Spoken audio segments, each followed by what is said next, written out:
શું નામ તમારું? મારું નામ જગદીશભાઈ વાતાભાઈ રાઠોડ. જગદીશભાઈ, શું પ્રોબ્લેમ હતો? હું એક લગ્ન પ્રસંગમાં અંદર જમવા ગયો હતો.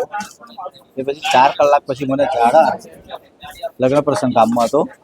પછી 3-4 કલાક પછી મને ગેસ ને જેવો પ્રોબ્લેમ થઈ ગયો. પછી ઝાડા થઈ ગયા એટલે પાણી બી ટકતું નહોતું પેટમાં અને ઉલટી ચાલુ થઈ. શરીર મારું નબળું પડી ગયું. શું જમ્યા? જમવામાં તું આઈસ્ક્રીમ હતી અને 6-7 આઈટમ હતી. હલવો હતો, મોહનથાળ હતું, દાળ ભાત, શાક, રોટલી, પૂરી. બસ એમાં ઘણા બધા કેસ એવા છે ગામમાં પડે. બધાને પણ એવું થયું. જેને પૂછ્યું એ એવું જ કહે છે કે જમવા ગયા હતા નથી જવું. અત્યારે તમે સારવાર લીધી? અત્યારે સારવાર લીધી સારું છે. બોટલ ચડાવી.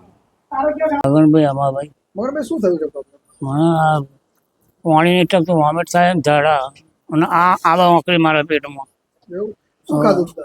જમવા જતા જમવામાં શું જમ્યા? જમવામાં તો બધું બહુ હતું. આપણે અચોકાભાઈ રામભાઈ તો બરાબર. કેટલા કલાક થયું હતું તને?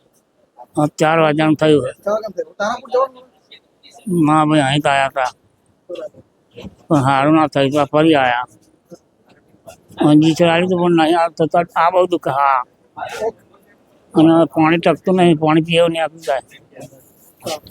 ખાધું વાતું નહીં. હા.